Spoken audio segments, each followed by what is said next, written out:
Sesaat lagi Anda akan menyaksikan acara Dr. Inyong kerjasama Satelit TV dengan Rumah Sakit Ananda Purwokerto.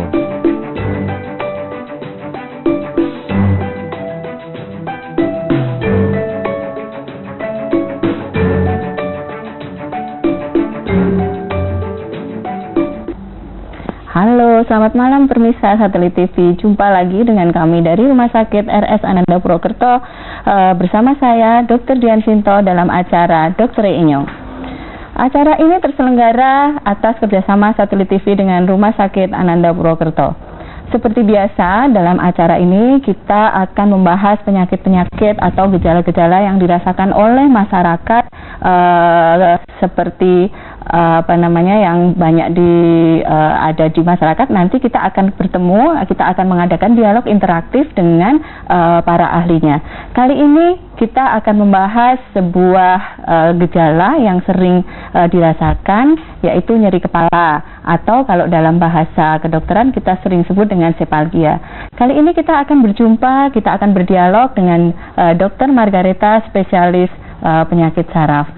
Selamat malam dokter, apa kabar? Sehat? Iya, ya dok. Ini malam ini kita akan berbincang nih dok, juga dengan masyarakat Banyumas dan sekitarnya. Kita akan berbicara mengenai nyeri kepala dok. Oke. Ya, nyeri kepala itu kan sering ya dok ya, sering dialami oleh masyarakat gitu. Cuman banyak nih orang-orang atau masyarakat yang suka bingung antara nyeri kepala dengan pusing. Iya, jadi kadang-kadang datang ke praktekan kan, dok saya sakit kepala, padahal itu pusing, kadang-kadang pusing. Jadi kan mungkin ada perbedaan mendasar ya dok, secara keilmuan itu apa sih sebenarnya nyeri kepala dengan pusing, sehingga mereka bisa mengemukakan keluhan dengan lebih jelas dok.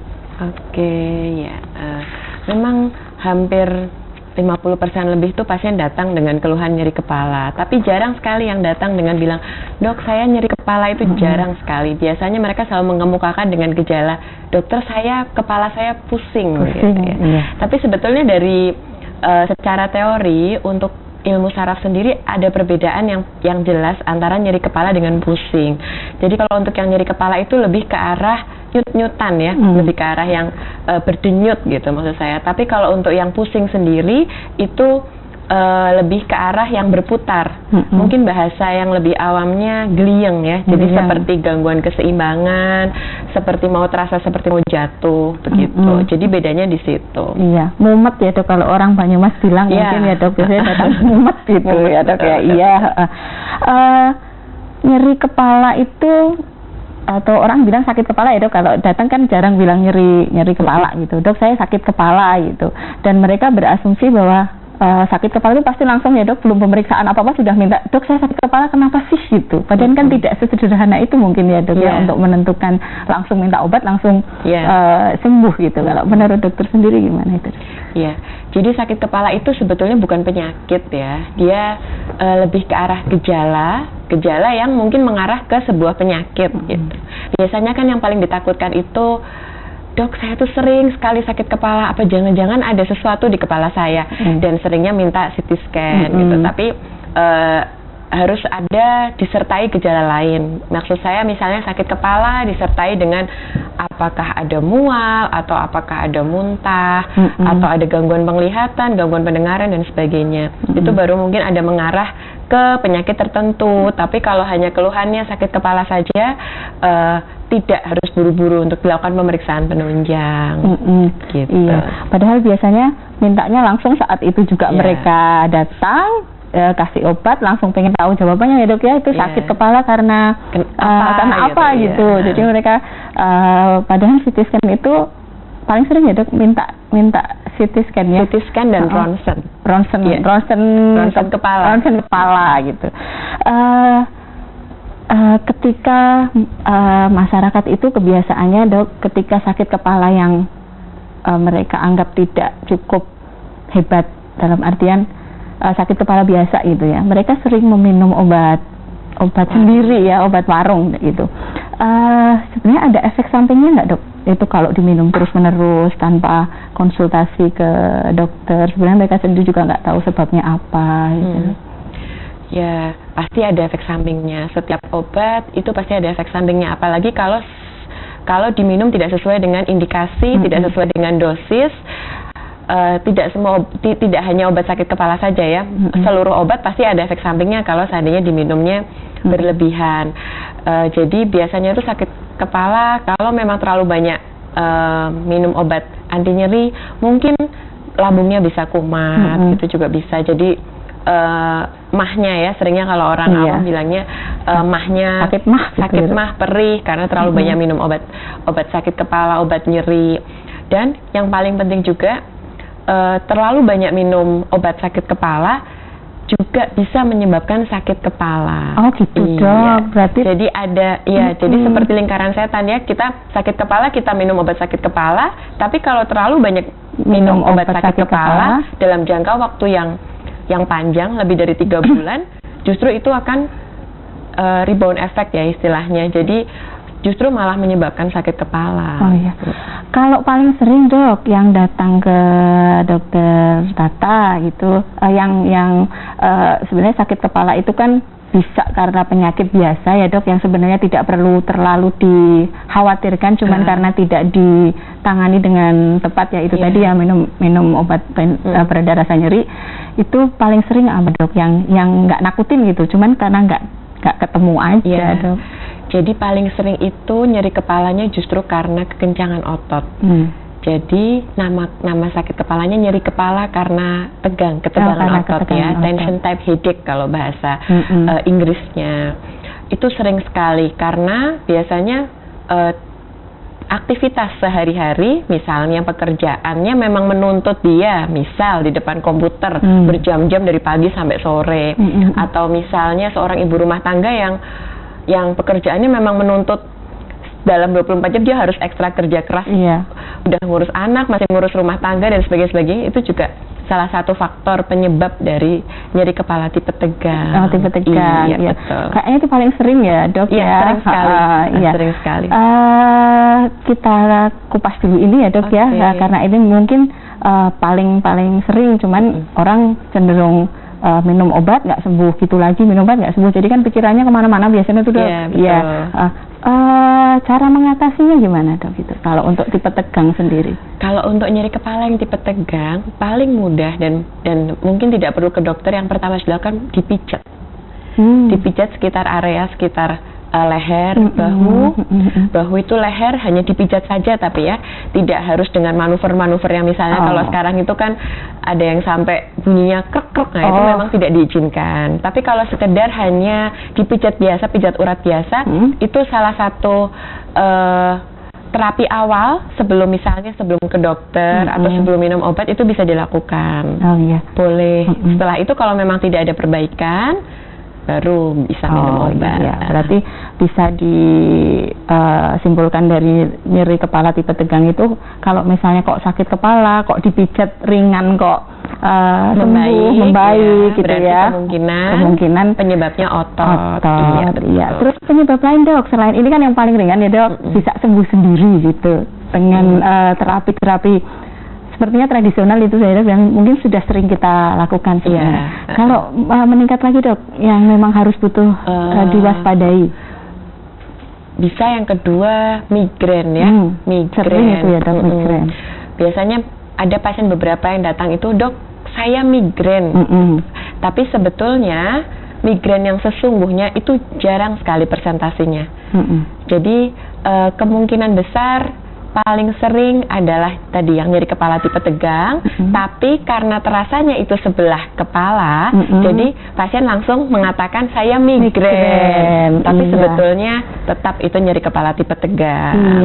Tapi karena dirasakannya separuh kepala kan, kalau orang misalnya kalau nyeri kepala separuh namanya migrain, tapi sebetulnya bukan.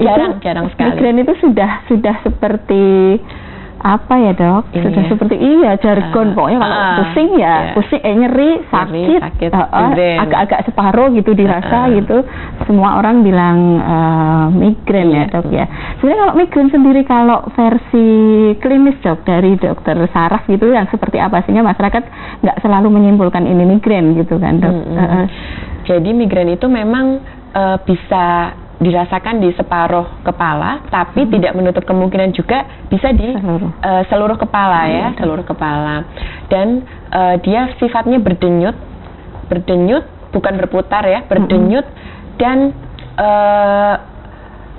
dia terasa lebih berat. Jadi dengan aktivitas semakin berat, semakin sakit, semakin sakit dan semakin berat. Iya, berarti nggak bisa ya dok kalau migrain itu ketika orang sakit kepala, berdenyut, kemudian dia pengalaman pribadi nih dok, tidur kan ya dok, kita tidur istirahat, kok menghilang, itu bukan migrain ya dok ya? Bukan. Bukan, berarti memang harus ada penanganan khusus obat ya, maksud saya obat. Kalau nyeri kepala tipe tegang, dia bisa hanya sekedar dipijat. Kalau memang masih ringan sekali, sembuh. Oh, sembuh. Tapi kalau migrain tidak bisa. Migrain yang sesungguhnya ya. Iya, migrain yang sesungguhnya ya. Migrain yang sesungguhnya. Ya. Dok, kita lanjut ya dok ya. Tapi ada jeda sebentar, nanti kita lanjut lagi dialognya gitu. Pemirsa, tadi kita sudah bahas di pertama mengenai nyeri kepala. Kita akan ketemu lagi setelah yang lewat berikut ini. Tetap bersama dokternya Inyong.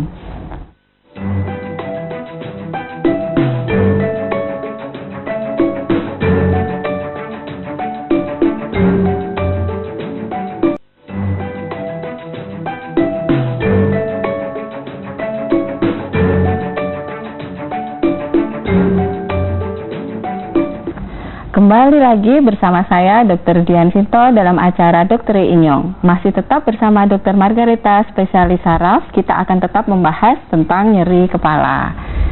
Dokter lanjut ya dok ya. Iya.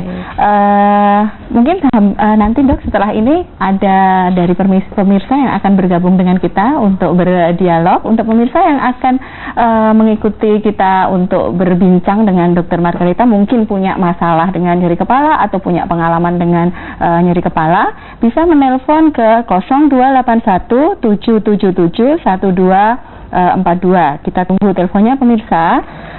Dok, kita lanjut ya dok ya. Untuk nyeri kepala tadi dok, setelah ada nyeri tegang tadi ya dok ya, kemudian nyeri kepala, migrain, itu ada yang lebih berbahaya nggak dok untuk diwaspadai gitu? Mungkin gejala-gejala awal yang memang dari awal nih harusnya sudah berbahaya gitu. Dok, kita ini dulu ya dok, ada yang nelpon sudah nih dok. Iya. Halo, selamat malam pemirsa. Dengan siapa? Selamat malam dok. Selamat malam. Dengan bapak siapa? Dengan Mas Johan di Sokaraja. Oh, Mas Johan di Sokaraja. Mas Johan, monggo silahkan langsung dengan Dokter Margareta, Mas Johan. Iya dok. Saya kadang kalau bangun tidur, kepala bagian belakang pusing banget gitu. Dok, jadi sering banget itu kira-kira. Kurang jelas apa ya Pak Johan? Bisa diulang Pak Johan? Halo, Pak Johan? Oh ya, kalau bangun tidur sering sakit kepala Pak Johan? Putus dok. Mungkin tapi beliau masih tetap menyaksikan Dokter Inyong dok. Cuman pertanyaannya tadi bisa saya tangkap sekilas bahwa setiap kali bangun tidur dia sakit kepala. Cuman kita nggak bisa bertanya lebih lanjut ya, sudah berapa lama beliau, usianya berapa, kita nggak bisa lanjut. Mungkin secara umum aja dok. Tadi memang dari keterangannya sangat kurang ya. Jadi yang kita tangkap hanya saat bangun tidur sakit kepala. Memang sangat minimalis sekali sih informasinya, tapi mungkin dari sini saya bisa sedikit memberikan informasi ya. Memang sakit kepala saat bangun tidur itu kemungkinan bisa juga ada tumor ya. Cuman tidak selalu, jangan takut, maksudnya tidak selalu ya. Tidak selalu. Bisa juga misalnya tidur yang tidak cukup di malam hari, dia pada saat bangun bisa sakit kepala. Yang tadi seperti tadi saya katakan, nyeri kepala tipe tegang itu hampir 75% yang sering dikeluhkan oleh pasien. Kemungkinan juga bisa kurang istirahat juga. Iya, jadi masih banyak sekali sih, masih banyak sekali kemungkinannya. Ada satu lagi Dok, mungkin ini nanti lebih spesifik, jadi jawabannya lebih enak ya Dok ya, tadi karena terputus. Terlambat Dok. Mbak sudah putus. Pemirsa, kita tunggu ya, kita tetap tunggu untuk teleponnya. Sambil kita tunggu, kita berbincang lagi dengan Dr. Margarita. Tadi Dok, kita lanjut aja yang masalah tadi mungkin yang Pak Johan itu ya mungkin karena kurang jadi tidur yang tidak berkualitas pada malam hari itu tidak berkualitas itu bisa karena durasi tidurnya kurang atau mungkin selama tidur sering terbangun, tidak sampai ke tidur yang fase yang dalam. Itu sangat mempengaruhi pada saat dia bangun tidur. Mungkin Ibu juga mungkin sudah pernah mengalami ya kalau malam itu tidak bisa. Ada telepon. Oke. Halo, selamat malam.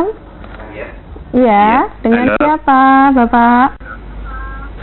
Ini dari Pak Sarang Rabu. Pak siapa? Pak Hus Sarang Rabu. Oh iya, gimana Bapak?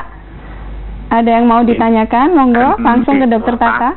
Untuk tidurnya yang vertigo itu Dok, gimana ya? Oh iya. Tidurnya susah Dok. Usia berapa Bapak? Ya, terima kasih Dok. Ya, cukup mohon dijelaskan Dok. Oh iya, iya. Ditanya usianya juga enggak? Terima kasih. Iya, enggak. Tidurnya puyeng Dok, tapi beliau sudah bilang sendiri vertigo gitu ya. Ini apa namanya? Mungkin beliau sudah sering ya, cuman puyeng katanya gitu Dok. Iya. Ini sebetulnya juga kurang informasinya ya. Cuman kalau tebak-tebak berhadiah tadi suaranya sepertinya sudah 50 tahun ke atas. Oh iya. Sepertinya ya. Ya. Oke. Tadi Bapak mengatakan vertigo ya. Kalau vertigo itu seperti yang tadi sudah dibahas di pertama, dengan nyeri kepala itu berbeda. Tadi yang dikatakan puyeng ya, berarti lebih ke arah dia pusing berputar, atau mungkin gliyeng, atau mungkin rasanya sempoyongan, jadi jalannya sempoyongan setiap akan tidur. Jadi di sini perbedaannya dengan nyeri kepala. Untuk yang tadi Bapak bilang itu memang disebut dengan vertigo karena perubahan posisi. Mungkin pada saat Bapak mau dari posisi berdiri kemudian tidur, atau begitu juga sebaliknya dari posisi tidur ke bagian berdiri, itu bisa mencetuskan vertigo. Ya, bisa disebabkan karena faktor usia. Ya, untuk 50 tahun ke atas vertigo itu sering sekali. Jadi vertigo pada lanjut usia itu bisa juga karena vertigo karena perubahan posisi kepala, itu juga bisa. Itu tidak bisa ya. Begitu ya Bapak jawabannya, karena mungkin tadi keterangannya kurang jelas. Untuk menjelaskan lebih spesifik ini secara umum saja kita tadi sudah menjawab tentang vertigo. Ada satu lagi ya Dok ya? Iya, ramai nih Dok. Iya. Halo, selamat malam. Selamat malam. Halo, selamat malam. Bu dokter, ini saya dari Raden. Halo. Sering kalau bangun tidur sering pusing. Pusing Bapak? Pusingnya ke depan. Pusing atau sakit kepala Pak? Halo. Ya. Berputar atau? Katanya vertigo. Oh, iya, berputar Bapak. Iya. Halo. Halo. Ya. Berputar pusingnya. Tapi kalau tidur harus bantalnya tinggi. Oh iya. Iya, sudah sering? Sudah dialami mulai kapan Pak? Untuk mengatasinya bagaimana Bu? Iya. Umur berapa Pak? 61. Ada Bapak ada penyakit-penyakit lain yang memang diharuskan minum obat secara terus-menerus? Ada Bu, lambung. Oh, lambung. Iya. Yang lain-lain nggak ada ya Pak? Halo? Oh iya Pak, terima kasih kembali. Sama saja Dok, keterangannya tidak begitu ini ya, pusing berputar. Setiap kali bangun tidur juga dia harus sering menggunakan bantal yang lebih tinggi tadi. Pengobatannya terus-menerus katanya sakit lambung tadi. Monggo Dokter Tata. Oke, pertanyaan yang ketiga ini sebetulnya mirip ya dengan pertanyaan nomor 2 tadi ya. puyeng, pusing saat bangun tidur. Penjelasannya tetap sama seperti yang sebelumnya. Kemungkinan memang Bapak terkena vertigo karena usia 61 tadi, 61 tahun. 61 tahun pasti organ keseimbangan tubuhnya sudah tidak sebagus pada saat masih muda. Jadi bisa sekali terkena vertigo atau yaitu pusing berputar, rasa tidak nyaman saat bangun tidur, mungkin perubahan posisi saat tidur kemudian duduk. Kemudian duduk, apalagi kalau langsung aktivitas berjalan makin pusing gitu. Jadi untuk untuk terapi yang paling mudah dilakukan itu ada yang namanya senam vertigo. Oh, ada ya, Dok, ya? Ada senam vertigo. Senamnya tuh mudah sekali. Jadi ada senam vertigo itu terdiri dari senam mata, senam kepala, dan senam bahu. Itu mudah sekali. Mungkin bisa di searching ya di internet. Itu cara untuk penanganan vertigo tanpa obat, itu bisa menggunakan senam. Dan senam vertigo bagus untuk vertigo pada lanjut usia. Gitu, iya. Dok, tadi kan ini karena banyak yang nanya vertigo ya, Dok, ya, nggak ada salahnya kita sedikit berbicara tentang vertigo, walaupun itu mungkin dengan nyeri kepala agak berbeda gitu. Dok, vertigo yang tadi kok kebanyakan, tadi Dokter Tata menyampaikan ini usianya 50 tahun nih, 61 nih gitu. Ada dipengaruhi oleh aktivitas di masa sebelum usia 50 nggak, Dok, untuk penderita vertigo karena usia itu, Dok? Maksudnya mungkin atau sebelum mungkin, pada saat masih muda, pada gitu. saat masih muda, atau ada pola makan atau apa gitu, Dok? Sebetulnya kalau berhubungan secara langsung mungkin tidak ya. Tapi kalau berhubungan secara tidak langsung mungkin iya. Contohnya seperti ini. Misalnya dulu pada saat dia masih muda, misal bapak itu misal bekerja di sebuah bengkel mobil atau bengkel las atau yang ini ada paparan suara mesin, paparan suara mesin yang terus menerus. Jadi kan lama-lama ada gangguan pendengaran. Nah, gangguan pendengaran, telinganya berdenging, itu bisa mencetuskan vertigo nantinya. Nah, itu mungkin salah satu hubungan yang tidak langsungnya seperti itu. Iya. Kalau penyakit metabolik sendiri, Dok, ada penyakit tertentu nggak yang memang mempengaruhi orang untuk terkena vertigo, Dok? Yang paling sering diabetes mellitus. Oh iya. Dok, ada telepon satu lagi, Dok. Kita masih punya sedikit waktu. Halo, selamat malam pemirsa. Halo, dengan siapa? Halo. Ya. Ya, Pak, gimana? Tunggoro nih. Dari mana, Pak? Dari Dukuhwalo. Oh, dari Dukuhwalo. Langsung saja, Bapak, monggo. Bu, saya mau konfirmasi. Ini kebetulan kalau pusing kelamaan sampai ke lambung ya, Bu, ya. Itu gimana, Bu, jalan keluarnya, Bu? Kalau pusing kelamaan kok sampai lambung, gimana jalan keluarnya? Begitu ya, Bapak, ya? Iya. Iya, ya Bapak, kita tanyakan lebih lanjut ke Dokter Tata. Sama-sama. Pusing kelamaan sampai lambung, Dok. Ya, oke. Mungkin di sini yang pertama yang harus saya tanyakan kembali, ini pusingnya pusing seperti apa, ya? Pusing berputar atau pusing berdenyut, itu yang pertama. Kemudian seperti yang tadi mungkin sudah pernah kita obrolkan sebelumnya ya, nyeri kepala tipe tegang itu berhubungan sekali dengan psikologis. Jadi kalau misalnya sedang banyak pikiran, biasanya nyeri kepala tipe tegang itu muncul. Begitu juga dengan sakit lambung. Iya, jadi mungkin kalau dihubung-hubungkan ya, yang tadi pertanyaan Bapak yang terakhir tadi, ada hubungannya karena Bapak itu menderita misalnya psikisnya sedang terganggu, jadi sakit lambungnya juga ikut sakit, dan nyeri kepalanya pun juga ikut tercetuskan begitu. Tapi sebetulnya tidak ada hubungan langsung antara nyeri kepala dengan lambung.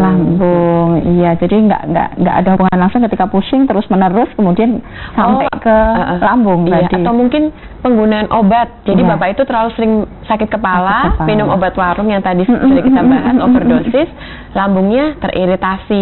Bisa juga seperti itu. Iya. Dok, ada telepon satu lagi? Iya. Halo, selamat malam. Halo. Iya, dengan Bapak siapa? Pak Am. Iya, gimana Pak Aan?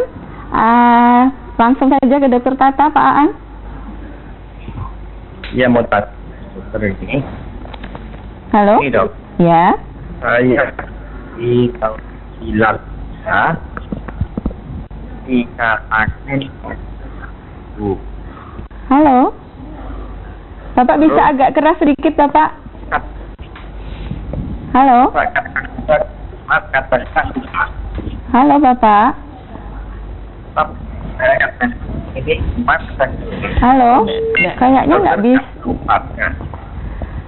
Mohon maaf, Bapak. Bapak Katanya nggak bisa ya? putus-putus, Bapak. Teleponnya putus-putus. Nggak begitu terdengar jelas oleh kami pertanyaannya. Halo? Ini saya dari 93 Iya. sakit vertigo. Vertigo, Dok. Iya. Kata dokter nggak ada obatnya. Itu benar apa? Oh iya, Dok, sudah kita tangkap. Iya, Bapak, terima kasih. Iya. Ya, Bapak, terima kasih atas pertanyaannya. Tapi kita jawab nanti setelah yang mau lewat ya, Dok, ya. Iya. Baiklah pemirsa, Dokter Inyong akan kembali setelah yang akan lewat berikut ini.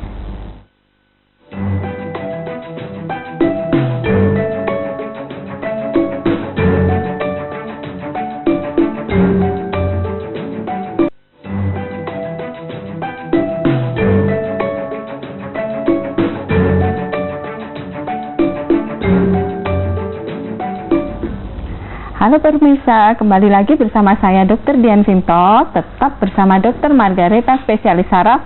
Kita akan lanjutkan untuk membahas tentang nyeri kepala tadi. Dok, walaupun ini bergeser ya Dok, jadinya ya, tadi kan di awal kita sebenarnya pokok bahasanya nyeri kepala, tapi yang seperti tadi kita sampaikan di depan memang rancu antara nyeri kepala dengan vertigo, pusing dan sebagainya. Ini tadi juga sama nih Dok, kita sambung pertanyaan dari pemirsa tadi sebelum jeda, bahwa dia periksa ke dokter nih Dok. Beliau diberi statement bahwa Bapak kena vertigo dan nggak ada obatnya. Beliau pengen tahu betul atau tidak itu Dok untuk vertigo. Untuk vertigo sendiri kan sebetulnya penyebabnya itu bermacam-macam ya. Ada yang vertigo yang tadi seperti tadi yang pertanyaan-pertanyaan sebelumnya, vertigo karena usia. Vertigo karena usia, dan yang sebelumnya juga karena vertigo karena perubahan posisi. Sebetulnya vertigo tetap ada obatnya, tapi obatnya hanya untuk hanya simptomatik ya. Simptomatik itu hanya untuk mengurangi gejala saja. Jadi biasanya memang obat vertigo itu diminum apabila sedang kambuh. Sedang kambuh saja. Apabila tidak kambuh tidak perlu diminum. Nah, sebaiknya memang untuk vertigo itu tidak hanya sekedar obat. Jadi vertigo itu kan penyebabnya karena gangguan keseimbangannya, karena organ keseimbangannya tidak baik lah, tidak bagus. Jadi bagaimana caranya supaya organ keseimbangannya kembali membaik? Salah satunya dengan senam vertigo itu. Gitu. Jadi memang selain obat tetap harus ada fisioterapi ya. Tetap harus ada latihan keseimbangan. Iya. Sebenarnya berarti karena vertigo itu bukan penyakit ya Dok, tapi gejala dari suatu penyakit, berarti memang harus dicari juga itu penyebabnya apa. Jadi tidak sekedar mengobati pusing berputarnya saja ya Dok ya gitu.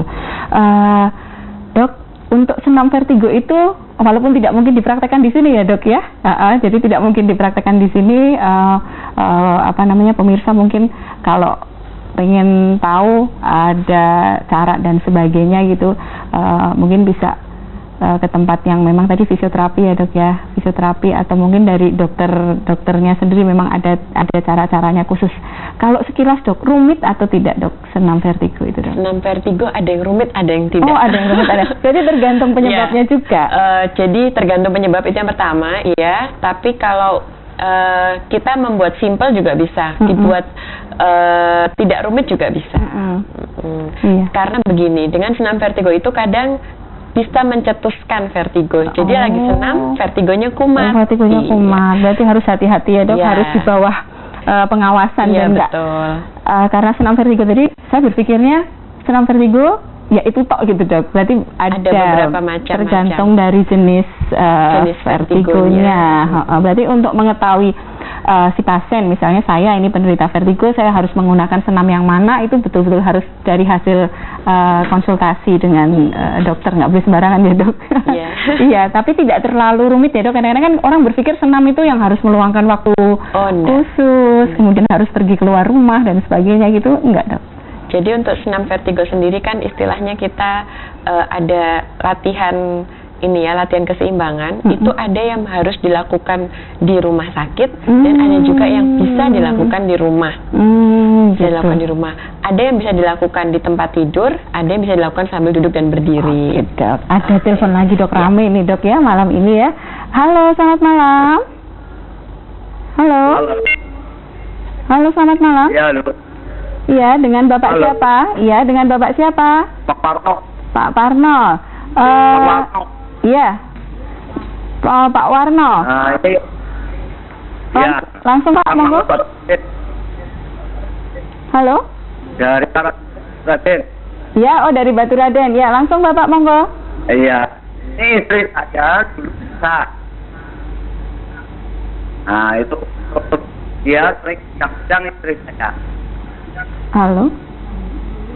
Bapak? Ya. Iya. Putus-putus, Pak. Ini saya 16 tahun, Cesar Margono.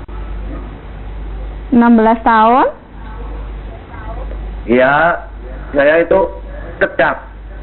Kejang, ya. Iya. Iya. Sama yang kejang sudah besar. Iya.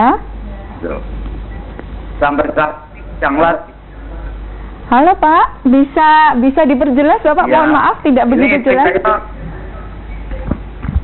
Kejang lagi. Kejang? Dengar nggak, Dok? Nggak jelas ya. Pak, kalau nggak jelas takut jawabannya nanti tidak sesuai dengan apa yang diinginkan. Bisa ya. Bapak? Ini saya dulu besar, Bono. Iya. Gitu.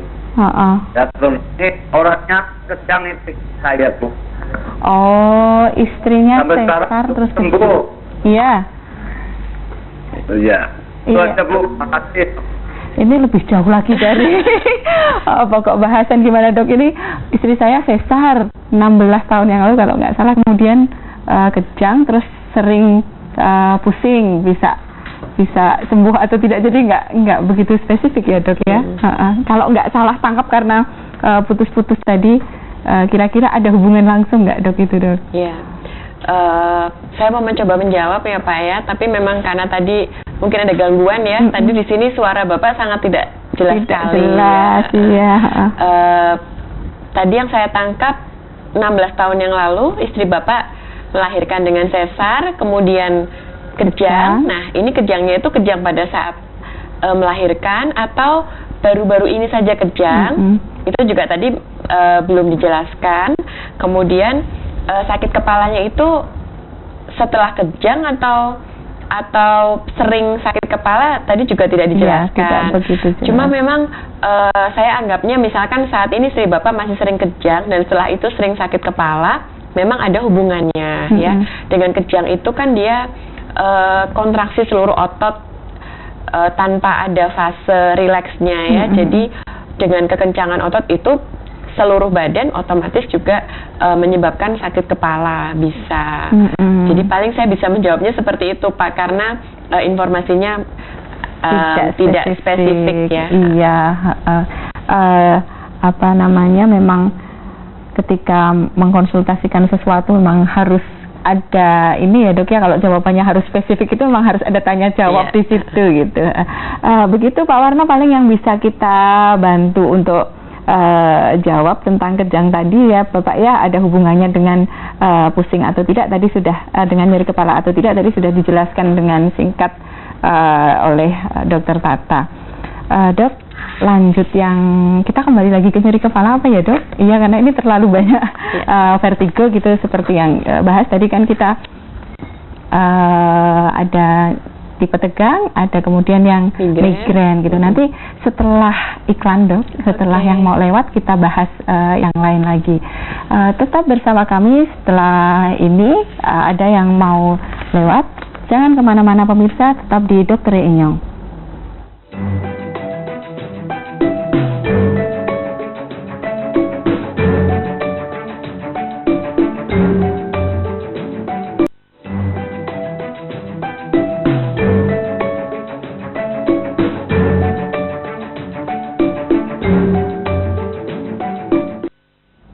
Masih tetap bersama kami di Dr. Inyong, bersama saya Dr. Dian Sinta dengan Dr. Margareta spesialis saraf. Kita lanjut ya dok, kembali ke nyeri kepala tadi dok. Ada tipe tegang, kemudian ada migrain, kemudian ada tipe yang lain nggak dok yang menyebabkan mungkin nyeri itu akhirnya berakibat pada keluhan permanen seperti stroke dan sebagainya yang mungkin harus diwaspadai dari awal dok? Ya, yang harus diwaspadai pasti nyeri kepala karena stroke ya. Jadi biasanya gejala awal pasien stroke itu nyeri kepala, tapi tidak selalu. Jadi yang agak sedikit kita harus waspada itu yaitu. Tak potong lagi. Oh iya, ada yang nelpon lagi. Halo, selamat malam. Halo. Ya. Selamat malam, dengan ibu siapa? Iya, dengan ibu siapa? Mutmainah. Oh ya, Mutmainah. Bagaimana ibu? Monggo langsung saja. Mau nanya ini anak saya. Iya bu. Anak saya kan umur 18 tahun. Iya. Kalau upacara itu sering pusing. Oh putus. Iya. Pertanyaannya sederhana dok. Anak saya 16 tahun dan kalau upacara sering pusing, mungkin pingsan dok. Biasanya kan memang banyak yang seperti itu dok. Ada jawaban singkat tuh karena pertanyaannya juga agak lengkap juga. Mungkin kalau berhubungan dengan upacara berarti kan identik dengan kepanasan ya. Kalau kepanasan memang bisa mencetuskan sakit kepala, bisa. Jadi ambang nyerinya memang mungkin rendah gitu. Jadi mudah mencetuskan sakit kepala, bisa dalam bentuk vertigo, bisa juga dalam bentuk berdenyut atau yang kita sebut sakit kepala itu. Iya. Kita lanjut yang dari dok yang sempat terputus tentang stroke dok. Oke. Jadi gejala awal stroke sering sekali dirasakan sebagai sakit kepala, meskipun tidak selalu. Malah justru ada yang tipe stroke itu gejala utamanya thunderclap headache istilahnya. Jadi nyeri kepala seperti seperti terkena petir. Tidak pernah dialami sebelumnya. Jadi biasanya pasiennya itu mengeluhkannya begitu, saya sakit kepala dok, saya tidak pernah sakit kepala seperti ini. Itu kita harus curiga dia terkena stroke perdarahan. Oh gitu. Berarti untuk pemirsa di rumah itu bisa diambil ininya ya dok ya, bahwa kalau mengalami sakit kepala yang tidak seperti biasanya dan belum pernah dirasakan sebelumnya yang tadi apa dok? Memang harus langsung berobat. Langsung ke dokter ya dok ya, tidak mengambil jalan untuk coba minum obat gitu ya dok. Soalnya biasanya memang kalau udah dewasa itu mesti nyoba dulu dok. Jadi memang khusus untuk yang nyeri kepala seperti petir. Iya. Ada telepon lagi dokter Tata. Halo, selamat malam. Halo, selamat malam. Iya, dengan ibu siapa? Bu yang tadi dok. Iya. Iya, kan itu dari kecil kan setiap upacara SD kan mesti pingsan, ayam pingsan. Putus lagi. Mungkin nanti beliau akan mencoba lagi dok. Ya, itu tadi masih gigi, melanjutkan. Ya? Iya. Perjuangannya gigi. Soalnya tentang anaknya dok. Biasanya kan seorang ibu kalau sudah nanyain tentang anak gitu ya dok ya. Itu tadi kita sudah tipe tegang, kemudian migrain, kemudian stroke. Terus yang paling sering jadi pertanyaan itu dok, ada tumor nggak sih gitu tuh dok. Nah, itu tanda-tandanya seperti apa, walaupun itu menjadi pilihan terakhir ya dok, jadi pemikirannya biar nggak gelisah tapi tetap harus diketahui mungkin dok. Dok. Jadi untuk yang nyeri kepala yang diakibatkan karena tumor harus dalam waktu panjang, tidak bisa hanya 1 bulan 2 bulan, paling tidak untuk 3 bulan ke atas. Nyeri kepala terus menerus, progresif ya, progresif itu berarti awalnya mungkin hanya sebentar, tapi lama kelamaan makin sering, yang biasanya minum obat, misalnya minum obat yang di warung itu hanya 1 butir atau 2 butir, lama kelamaan jadi 5 butir, tetap sakit kepala. Tetap sakit kepala. Ya, kita tuh harus curiga di situ. Kemudian yang kedua, nyeri kepala disertai dengan gejala yang lain, muntah. Muntah. Tanpa mual. Biasanya kan kalau muntah itu setelah makan ya. Jadi itu sedang nyeri kepala, sedang sakit, kepalanya berdenyut, muntah. Itu kita juga harus curiga itu ada sesuatu di kepalanya. Kemudian yang ketiga, ada gejala lain tambahan, misal ada gangguan penglihatan, atau misal ada gangguan pendengaran, atau mungkin kelemahan separuh badan gitu. Jadi tidak hanya sakit kepala saja, tapi memang tidak selalu ya, tidak selalu. Jadi wajar kalau ada beberapa pasien yang takut. Kalau misalnya sudah sering sekali sakit kepala sampai berbulan-bulan, takut jangan-jangan ada sesuatu di kepala saya. Sangat wajar. Meskipun sebetulnya nyeri kepala tipe tegang pun bisa rasanya seperti itu. Berjalan lama. Iya, karena memang penyelesaian dari masing-masing tipe nyeri kepala itu kan berbeda. Dan kalau masyarakat awam gitu ya dok, cenderung paling gampang minum obat. Nanti setelah minum obat berbulan-bulan, kemudian lambungnya sakit gitu, apakah tadi ada hubungannya atau tidak, kemudian kok nggak sembuh-sembuh, jadi semakin gelisah. Dan sayangnya kadang-kadang kalau nyeri kepala tanpa ada keluhan yang lain itu dokter jadi pilihan yang nanti ya dok, begitu minum obat terus selesai gitu, jarang ke dokter karena nggak ada yang lain. Padahal kadang-kadang ditimbulkan oleh sesuatu yang sederhana, cuman nggak dapat terapi yang tepat itu. Dan kebetulan obat-obat sakit kepala dijual bebas ya, jual bebas di warung ada, di supermarket ada, di mana-mana ada. Jadi memang itu pilihan pertama sebelum datang ke dokter gitu. Dok, padahal kalau misalnya dari sisi dokter sendiri gitu, ada saran nggak dok untuk masyarakat? Berapa kali sih kita boleh minum obat sendiri tanpa ke dokter? Tapi kalau nggak sembuh nih harusnya ke dokter itu setelah berapa kali dia mengalami sakit kepala yang sama, walaupun tidak sampai yang tadi ke arah tumor atau stroke, dok, nyeri kepala biasa aja gitu. Berapa kali kita harus akhirnya ambillah keputusan untuk ke dokter nih gitu? Iya. Sebetulnya untuk berapa kalinya tidak ada yang pasti sih, batasannya tidak ada yang pasti. Tapi memang bila setiap obat itu kan ada dosis, ada indikasi, ada kontraindikasi ya. Apabila sudah melebihi dosis yang dianjurkan, tetap ada rasa sakit kepala, sama sekali tidak ada perubahan, tidak ada pengurangan, ya kita harus lebih baik langsung ke dokter saja. Karena kan kadang ya itu sakit kepala itu adalah sebuah gejala dari sebuah penyakit. Gitu. Jadi dia bukan penyakit berdiri sendiri. Jadi memang alangkah baiknya kalau konsultasi. Iya. Jadi memang hampir semua nyeri kepala atau sakit kepala itu tidak tidak bisa sembuh cuman dengan pengurangan meminum obat pengurang rasa sakit ya dok. Intinya penyebabnya itu yang harus dicari. Konsultasi ke dokter itu lebih ke arah kita cari nih sumbernya dari mana. Tadi kan seperti tadi yang paling banyak itu memang otot ya. Paling banyak itu ketegangan otot, dan ketegangan otot itu bisa lama, panjang waktunya. Dan selama panjang itu tuh orang pasti berpikirnya macam-macam. Aduh kok nggak sembuh-sembuh. Aduh kok nggak sembuh-sembuh. Udah ganti obat ini, obat yang dari paling murah sampai paling mahal, dari yang generik sampai yang paten gitu ya, tetap nggak sembuh. Nah itu kan orangnya nanti makin gelisah.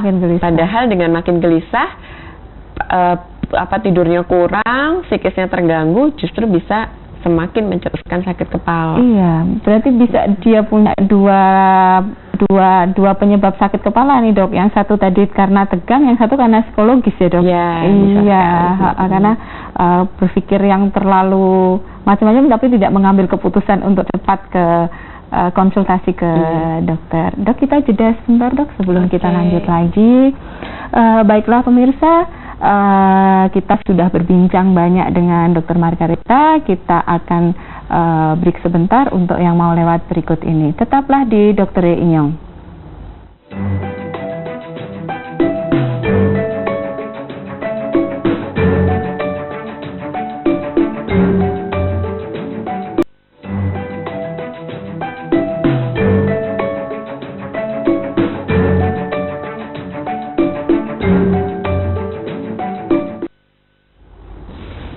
Halo pemirsa, jumpa lagi dengan saya Dr. Dian Sinto dan Dr. Margareta, spesialis saraf, masih tetap di Dr. Inyong.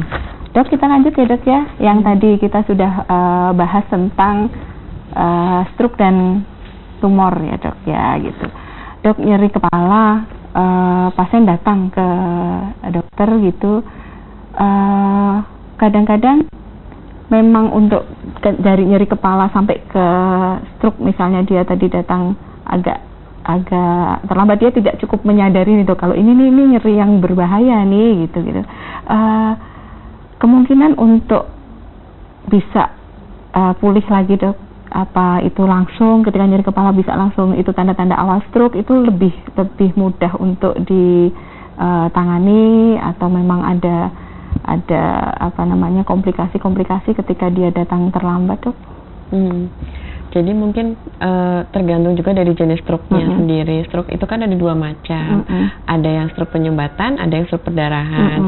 Jadi ya memang tergantung pulihnya seberapa, juga tergantung jadi jenisnya. Tergantung dari seberapa parahnya gitu. Jadi banyak tergantungnya. Berarti memang per kasus itu ya. Iya, dari kepala itu memang yaitu per kasus, satu kasus dengan kasus lain itu berbeda, satu pasien dengan pasien lain berbeda, meskipun keluhannya sama. Meskipun subjektif dan objektivitasnya itu berbeda gitu.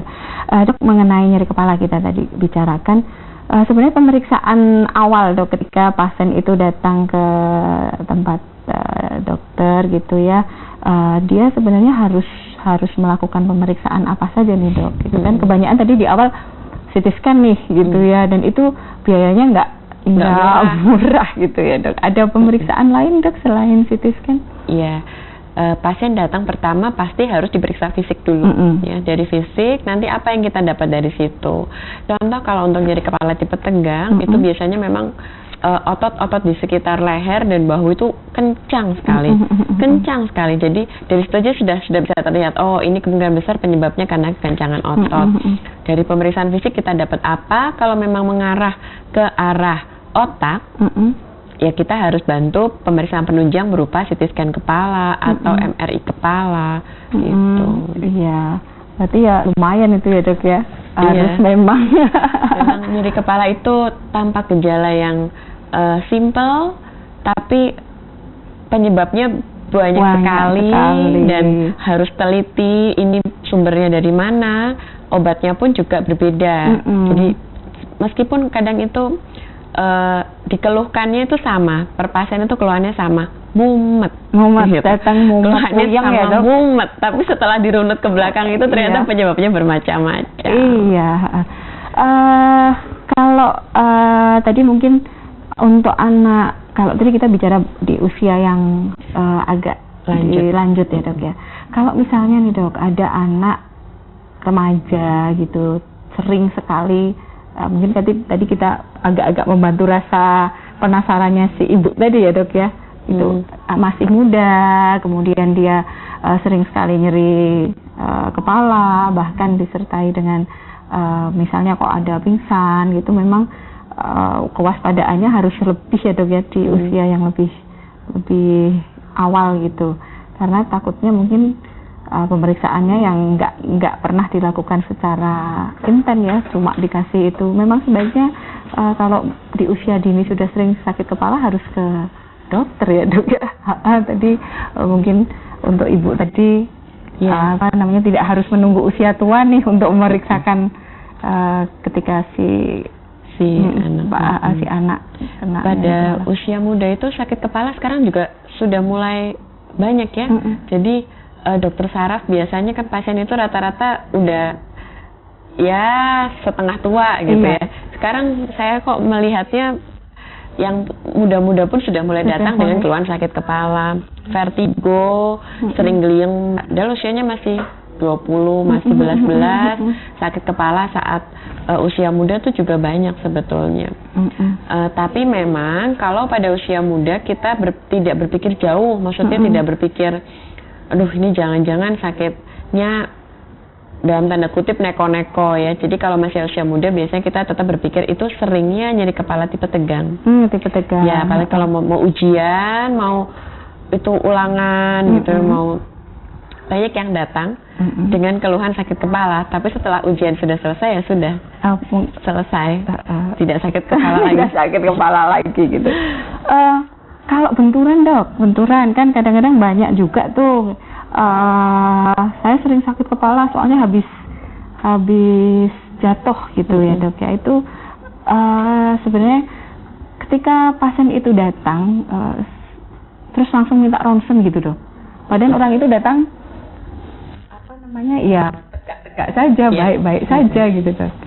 Gimana dok? Jadi ronsen yang dimaksud mungkin adalah ronsen kepala. Ronsen kepala itu bagus kita lakukan kalau khusus untuk kasus trauma, trauma kepala habis kecelakaan, misalnya habis kecelakaan kepala terbentur, atau misalnya kecelakaan pingsan, kita bisa lakukan ronsen kepala untuk melihat apakah ada fraktur atau patah di tulang tengkorak ya, tulang tengkorak bisa dilakukan. Tapi memang ronsen itu kan ada keterbatasan, tidak bisa untuk melihat organ-organ dalam, makanya kadang kita harus ditambah dengan CT scan kepala sesuai indikasi.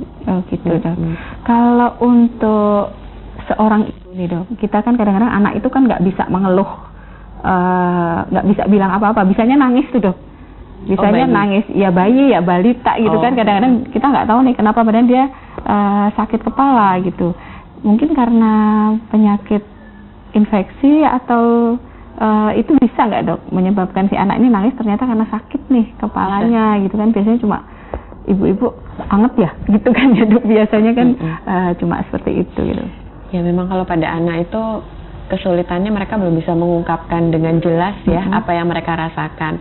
Tapi dalam kondisi yang tidak nyaman, dalam kondisi yang sakit apapun itu, tidak harus hanya sakit kepala, mereka pasti mengungkapkannya dengan menangis. Iya, apalagi kalau kondisinya sakit sekali, mereka menangisnya pasti akan lebih rewel dan lebih hebat daripada kalau sakit kepalanya tidak terlalu. Mungkin kita bisa juga diperiksa fisik demam atau tidak, karena demam sendiri kan juga bisa menyebabkan sakit kepala juga. Iya. Dokter Tata, tidak terasa nih dok, kita 1 jam sudah berbincang di sini. Cukup banyak pertanyaan tadi dari pemirsa. Semoga apa yang tadi kami sampaikan bermanfaat ya, walaupun memang pertanyaannya tidak semuanya mengenai sakit kepala, tapi memang tetap tentang kepala ya dok, karena pusing, vertigo dengan pusing. Jadi bisa kita simpulkan di sini bahwa dari pembicaraan tadi bahwa nyeri kepala, pusing itu bisa dibedakan antara tadi kalau nyeri kepala atau sakit kepala adalah ada rasa nyut-nyut tadi ya dok, ada rasa nyeri gitu. Kemudian kalau pusing lebih kepada berputar atau ngeliyeng yang biasa masyarakat sebenarnya sudah tahu kalau itu vertigo gitu. Semoga apa yang kami sampaikan hari ini bermanfaat untuk masyarakat ya dok ya. Iya. Pemirsa Satelit TV, terima kasih untuk tetap menyaksikan kami di acara Dr. Inyong. Acara ini terselenggara atas kerjasama Satelit TV dengan Rumah Sakit Ananda Purwokerto. Anda bisa menyaksikan acara Dr. Inyong ini setiap hari Minggu jam 19.30 sampai jam 20.30. Sampai jumpa minggu depan dengan dokter-dokter lain di dari Rumah Sakit Ananda yang akan membawakan topik-topik menarik yang lain. Terima kasih dan sehat selalu.